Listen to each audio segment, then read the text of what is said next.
नमस्कार दोस्तों, स्वागत है आपका अपने channel gardening is my happiness में।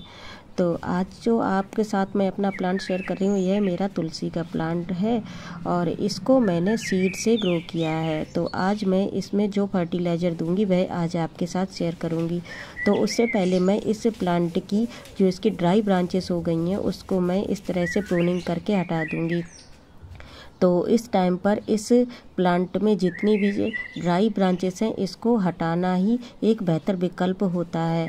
यदि यह ब्रांचेस इस प्लांट में लगी रहेंगी तो इस प्लांट की ग्रोथ अच्छी नहीं हो पाएगी और यह प्लांट में जो ऊपर की साइड में सूखे हुए सीड लगे हुए हैं जिसको मंजरी भी कहते हैं उसको भी इस टाइम पर हटा देंगे, क्योंकि इससे इस प्लांट की ग्रोथ पर असर पड़ता है।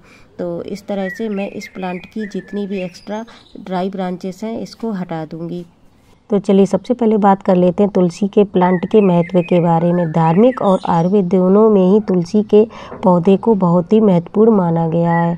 जहाँ एक ओर इस पौधे को सनातन धर्म में देवी की उपाधि प्राप्त है, तो वहीं दूसरी ओर इस पौधे को आयुर्वेद में क्वीन ऑफ हर्ब भी कहा जाता है।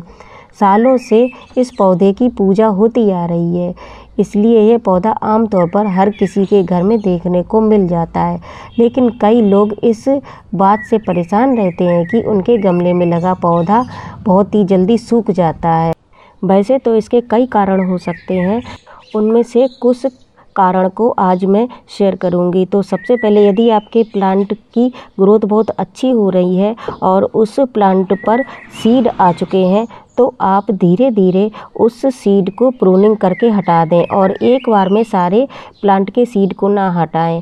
2-2, 4-4 करके 1-2 दिन के अंतराल पर उस प्लांट के सीड को हटाएं, नहीं तो उस प्लांट की जो ग्रोथ है वह रुक जाती है और वह प्लांट अपना पूरा जो ध्यान है उस सीड को बनाने में लगा देता है।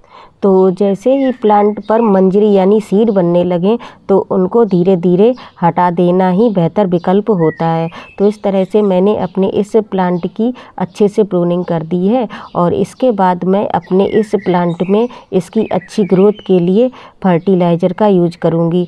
तो जो आज मैं फर्टिलाइज़र यूज करूँगी उस फर्टिलाइज़र के रूप में मैं इस प्लांट में इस टाइम पर यह छाछ का प्रयोग करूंगी और यह छाछ को मैंने 2 से 3 दिन रखकर अच्छे से खट्टा कर लिया है। और यह फर्टिलाइज़र ऑर्गेनिक फर्टिलाइज़र होता है और यह लगभग मेरे 1 कटोरी छाछ है और इसकी मैं आधी कटोरी लगभग 1 लीटर पानी में डालकर अच्छे से घोल लूँगी। आप यदि चाहें तो इस फर्टिलाइज़र को छन्नी से छानकर भी यूज कर सकते हैं। तो इसको मैंने अच्छे से घोल लिया है और मैं अब इस प्लांट की सॉइल में इस फर्टिलाइज़र को यूज करूँगी।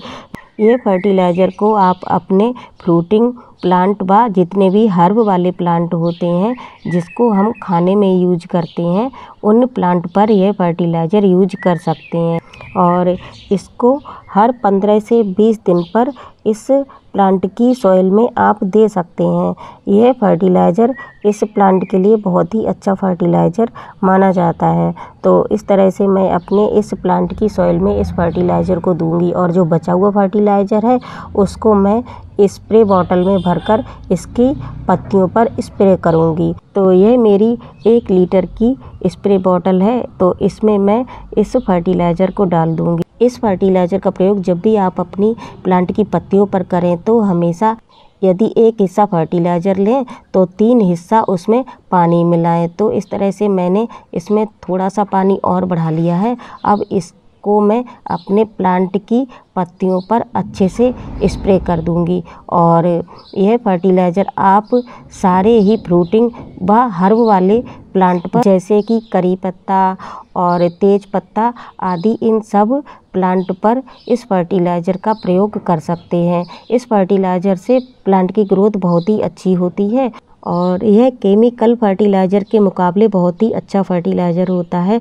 और बिल्कुल ऑर्गेनिक फर्टिलाइज़र होता है। तो इस तरह से मैं अपने इस प्लांट की पत्तियों पर अच्छे से स्प्रे कर दूंगी और फर्टिलाइज़र हमेशा ऐसे टाइम पर देना चाहिए जिस टाइम पर प्लांट पर धूप ना आ रही हो, यानी जब भी आप फर्टिलाइज़र का प्रयोग करें अपने प्लांट पर तो अर्ली मॉर्निंग या फिर शाम के टाइम, जिस टाइम पर धूप जा चुकी हो तब प्रयोग करें। इस प्लांट में ओवर वाटरिंग नहीं करनी चाहिए। जब प्लांट की सॉइल आपको ड्राई दिखाई दे तभी वाटरिंग करें। ओवर वाटरिंग से यह प्लांट की पत्तियां जो हैं पीली हो जाती हैं और प्लांट पूरी तरह से सूख जाता है। तो आज के लिए बस इतना ही। यदि आपको मेरा ये वीडियो पसंद आया हो तो प्लीज़ मेरे चैनल को सब्सक्राइब करें। Thank you for watching my video and happy gardening.